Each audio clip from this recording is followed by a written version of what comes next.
Bonjour, je suis très heureuse de vous retrouver pour un nouvel épisode de podcast. Je vous retrouve à nouveau en solitaire aujourd'hui pour une causerie, tout à fait spontanée à chaque fois, donc je ne sais pas encore exactement ce que je vais vous dévoiler, même si j'en ressens l'essence, et j'en ressens d'autant plus l'essence que j'ai préparé, comme les précédentes fois où je vous retrouvais en solitaire également, une lecture. Une lecture sur un texte qui me touche personnellement, sur un texte qui m'a aidé à cheminer, sur un texte que peut-être vous connaissez, peut-être vous ne connaissez pas, mais qui en tout cas vous permet, en tout cas c'est mon souhait et c'est ma proposition, que ça vous aide à traverser cette période, ces journées, et ça peut être, quand je dis ça, tout à fait joyeux. On peut... Personnellement, moi j'aime aussi m'inspirer de contenus que je peux regarder, que je peux lire, que je peux écouter quand je vais bien. Parfois quand on va pas bien aussi, on a besoin de prendre des soutiens extérieurs et c'est très précieux. Par exemple, quand on va pas bien et qu'on sent qu'autour de soi, les fréquentations qu'on a, l'entourage qu'on a auprès de nous, ne convient pas à notre épanouissement, on sent qu'on patine, on sent qu'on peut pas parler de tout ce qu'on aimerait évoquer, on sent qu'on ne peut pas être pleinement soi-même. On sent aussi qu'on a une envie d'aller vers quelque chose de nouveau, une nouvelle facette de nous-mêmes, une nouvelle vie, peut-être même totalement. Et on sent qu'avec les gens qu'on connaît à ce stade de notre vie, c'est pas possible d'en parler, pas possible de laisser ouvrir, de laisser prendre la place à cette nouveauté en nous qui demande à naître. Et dans ces cas-là, je trouve ça très précieux de savoir aussi trouver des personnes sur internet qui font un peu office de figures d'inspiration, voire pour d'autres de mentorat, de guide, de conseiller, même si c'est pas forcément un conseil individuel dans ces cas-là, mais que ça soit quand même quelque chose qui permette de sentir que ce qui nous attire dans la vie, il y a peut-être d'autres humains, c'est pas forcément à l'identique, mais qui nous permettent d'aller le ressentir en nous et de le faire naître petit à petit. Et en même temps, bien que je trouve ça absolument précieux d'écouter, de regarder, de lire des contenus, des œuvres, tout un tas de choses, c'est aussi très important d'avoir la concentration sur sa propre vie et que ça ne soit pas un objet de divertissement, mais plutôt un objet de concentration. Alors, je peux aimer me divertir purement et dans ce cas-là, c'est très conscient. Je me divertis, et, et c'est très bien si c'est ça. Mais parfois, on peut aussi un petit peu fuir dans le divertissement et ne pas regarder ce qui est important pour nous, ce qu'on doit faire, ce où on doit être à l'action. En l'occurrence, des actions qui ne peuvent pas être faites sans nous. Donc quand c'est le cas, voilà, c'est toujours d'être au clair. Est-ce que là je me divertis? Je prends un temps complètement improductif, je regarde ça, je lis ça, et c'est bien. Il n'y a pas besoin de toujours chercher du résultat dans la vie, il n'y a pas toujours besoin de chercher de l'efficacité. Mais ça peut être bien au moins d'en être conscient, parce que la source de la vie, et c'est l'objet de ce podcast, c'est la création. En fait, on est des êtres créateurs, on a vraiment une capacité de création en tant qu'humain, et j'aurais envie d'y revenir beaucoup. Je sais pas si je le ferai à travers ce podcast. Je partage aussi sur ma newsletter Substack, et je suis en train d'harmoniser tout ça en ce moment. Et puis j'ai aussi des accompagnements en processus créatif, donc j'accompagne en individuel des personnes qui ont besoin d'avancer sur un projet concret, que ce projet, ces personnes-là le connaissent déjà, ou on aurait la vague idée, et donc on le fait accoucher, et on ne se contente pas de le faire accoucher. On essaye de donner un socle de créativité, parce qu'en fait le but c'est qu'au-delà d'un projet, on trouve une mécanique en nous, ou un organique qui nous permette de faire éclore tout un tas de projets, parce que la vie ne s'arrête jamais de nous proposer, d'évoluer, d'avancer, de mettre en avant, de mettre en exergue, de mettre au devant. Donc voilà, et si ça vous intéresse, vous êtes les bienvenus, vous pouvez me contacter par contact, par mail ou sur mon site internet, et voilà, ça n'engage à rien, mais ça permet au moins déjà de voir ce que je peux vous aider à débloquer en quelques minutes, et si vous avez envie ensuite qu'on aille plus loin, c'est possible, donc n'hésitez pas. Je suis aussi en train de préparer actuellement de nouveaux entretiens en interview et je suis super contente parce que c'est vraiment les entretiens quelque chose qui me nourrit et qui vous nourrit énormément. Je sais que j'ai énormément de bons retours et vous en avez déjà plusieurs à écouter. Si vous n'avez pas écouté un épisode, vous pouvez les retrouver sur ma chaîne ou sur toutes les plateformes de podcast et voilà, et vous faire plaisir. Avec ça, ça fait du bien. Moi, je les ai parfois écoutés plusieurs fois et j'en ai toujours le même plaisir. Aujourd'hui, je vais vous lire quelques pages d'un ouvrage que vous connaissez très probablement, mais ce n'est pas certain non plus. Peut-être au moins vous connaissez son auteur, Khalil Gibran, qui a écrit donc Le Prophète, et on va plonger dans les pages de ce livre. Et je vais pas donner trop d'informations, je vais simplement passer à la lecture.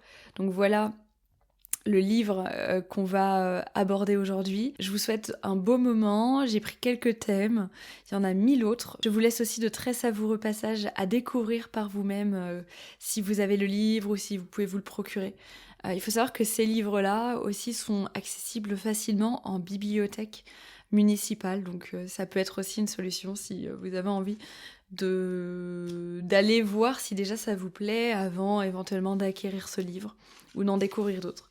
Je sais que moi j'ai une bibliothèque et j'ai beaucoup de livres de cette bibliothèque, mais j'ai aussi à un moment donné lu énormément de livres qui étaient en bibliothèque municipale et j'y allais très régulièrement, et comme j'avais la curiosité, je pouvais pas m'empêcher de lire, de prendre avec moi 2-3 livres en plus, et comme il fallait les rendre en 3 semaines, même si on peut un peu étendre la période, ça me faisait lire beaucoup de livres en très peu de temps, et comme j'avais l'échéance de retour, ça me motivait à le faire.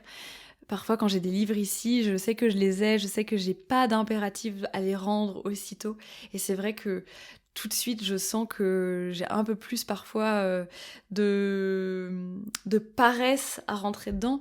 Non pas paresse de flemme, mais parce qu'il y a tellement de choses à faire.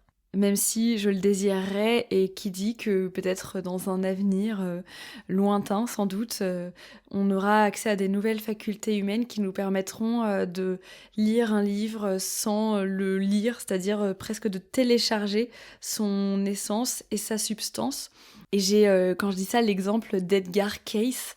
Donc Edgar Cayce, je ne sais pas si vous le connaissez, mais c'était un médium du 19e siècle aux États-Unis. Il me semble qu'il a d'ailleurs vécu un petit peu au début du 20e siècle, mais alors là, je parle à tâtons quand je dis ça. J'ai pas révisé non plus avant, mais vous pourrez toujours aller voir Edgar Cayce si ça vous intéresse. Et Edgar Cayce, à un moment donné, pour lire un livre, il mettait sa tête dans le livre de cette façon et il dormait comme ça.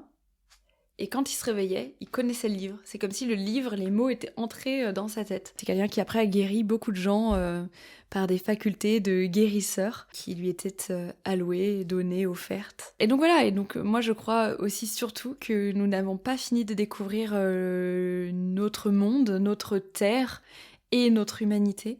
On est pour moi au tout début de quelque chose. On parle beaucoup du Moyen-Âge, on dit le Moyen-Âge. Alors, je vais pas parler en détail du Moyen-Âge là, mais moi j'ai l'impression que parfois on est au Moyen-Âge aujourd'hui, et ça me fascine toujours de voir nos scientifiques actuels, nos politiques actuels, mais bon, ça serait moins étonnant. C'est aussi leur jeu du mensonge, qui est un fonds de commerce pour se maintenir, mais quoi qu'il en soit, ça me fascine toujours de voir les certitudes dans lesquelles notre époque se complaît et s'assied et s'allonge, alors que vraiment je crois qu'on est très très loin d'un début de connaissance à peu près valable. Et je crois que surtout la connaissance, elle chemine avec l'humilité. Il n'y a pas de connaissance sans humilité. Et on est dans une époque qui, pour moi, manque à beaucoup d'égards d'humilité, croit tout savoir, rejette toute nouvelle pensée, toute nouvelle vision. Et c'est très intéressant, en tout cas pour ma part, à observer en tant qu'humaine de cette époque, et aussi à questionner en tant qu'humaine libre de cette époque. Et je nous souhaite énormément de liberté. Et pour moi, la création, qui est la fonction de l'humain, naît d'un terrain de créativité. Donc la créativité, pour moi, c'est le terrain. La création, c'est le résultat du terrain. La créativité survient avec la liberté. Elle survient avec une liberté qui est un vaste sujet, la liberté, sujet qui me passionne par ailleurs. La liberté, c'est une ouverture. Voilà, création, créativité, liberté, et donc cette connaissance qui se renouvelle petit à petit dans nos époques, celle du passé, celle actuelle et puis celle à venir.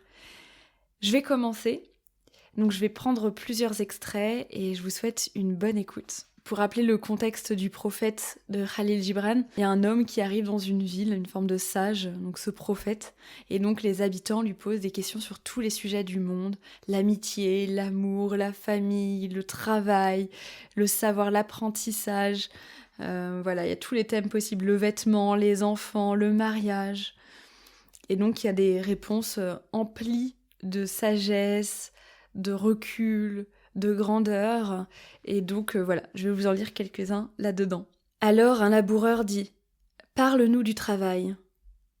Et il répondit, disant « Vous travaillez pour marcher d'un même pas avec la terre et l'âme de la terre. Car rester oisif, c'est devenir étranger aux saisons, et s'écarter de la procession de la vie qui avance vers l'infini avec majesté et une orgueilleuse soumission. Lorsque vous travaillez, vous êtes une flûte au cœur de laquelle le murmure des heures se change en musique. Qui de vous se voudrait roseau, muet et silencieux quand tout chante à l'unisson?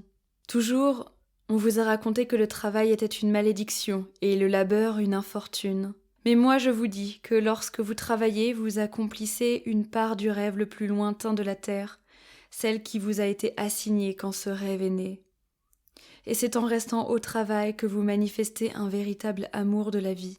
Et aimer la vie dans le travail, c'est établir des liens intimes avec le plus profond secret de la vie.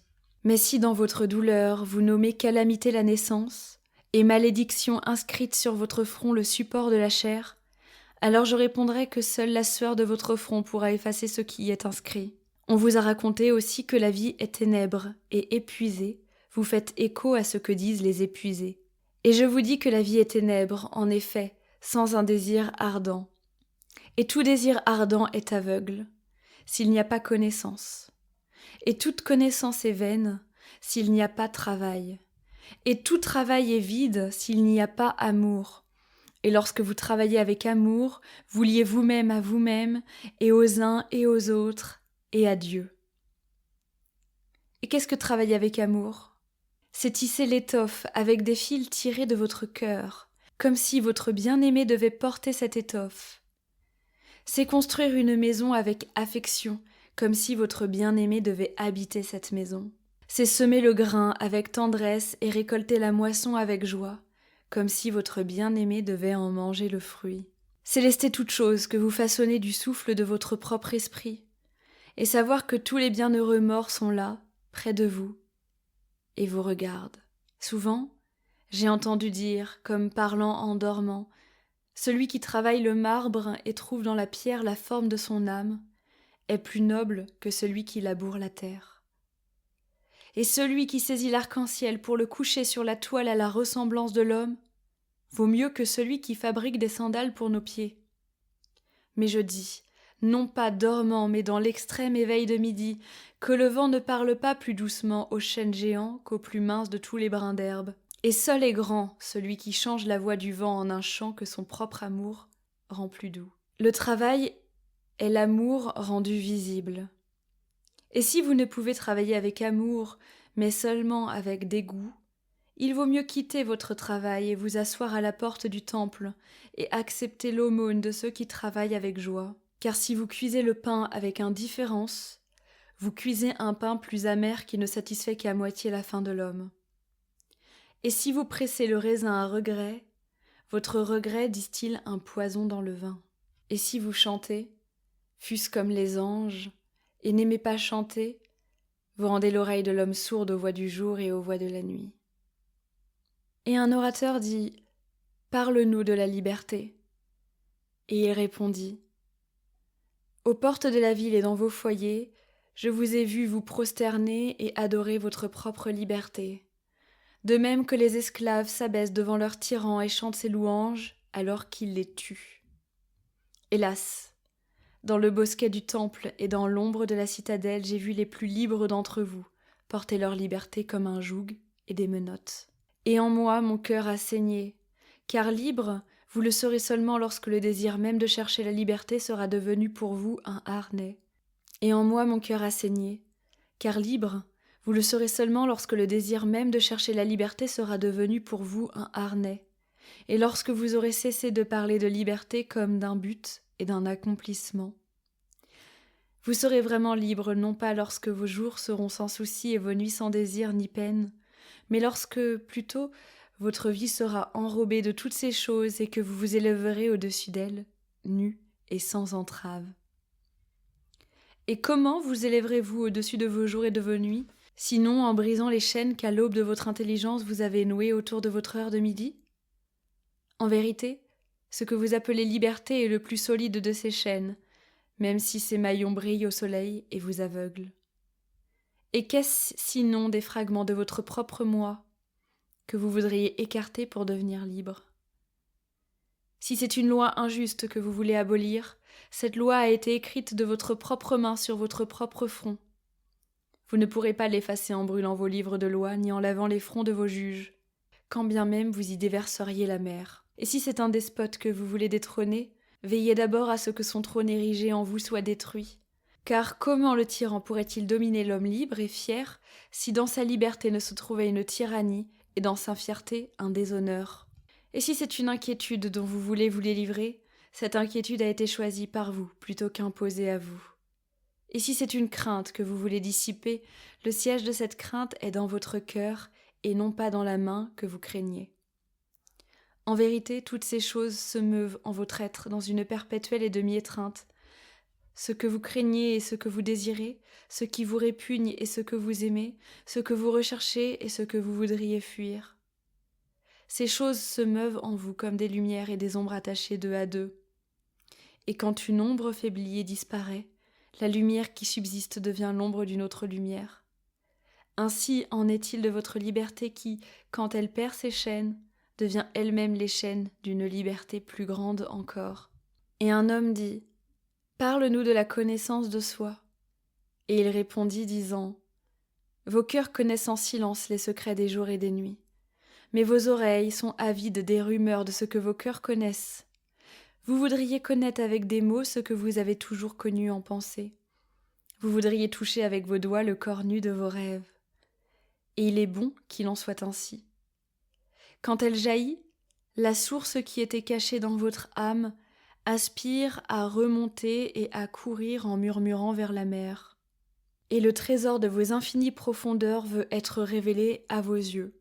Mais qu'il n'y ait pas de balance pour peser votre trésor inconnu. Et ne fouillez pas dans les profondeurs de votre connaissance avec une perche ou une sonde. Car le moi est une mer infinie et qui ne se laisse pas mesurer.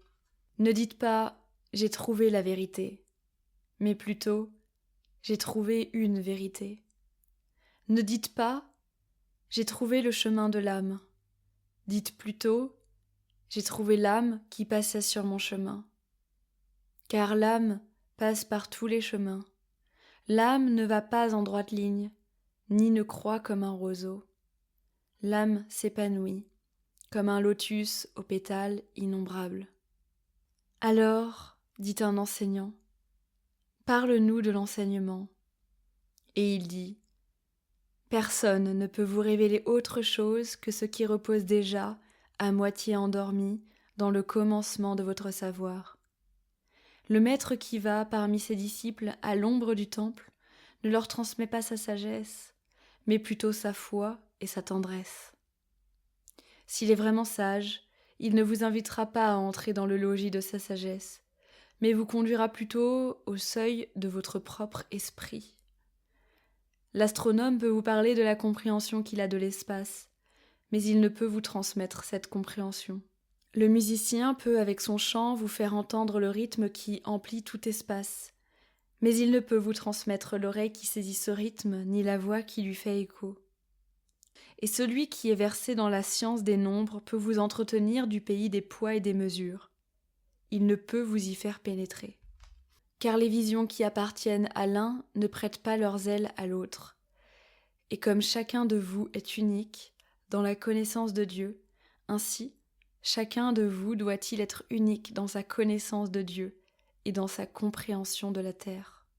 J'aimerais dire des choses et en même temps, je trouve que finir sur le texte et laisser le texte vous toucher directement, tant il a dit des choses déjà, est ce qui doit être fait. Donc je vous laisse avec ces mots, je vous souhaite une bonne intégration. Vous pouvez aussi me dire ce que vous pensez du format vidéo, si vous aimez aussi, que ce soit sur YouTube, et toujours noter avec un petit commentaire sous les vidéos, sous la plateforme. Et je vous dis à dans 15 jours pour un nouvel épisode.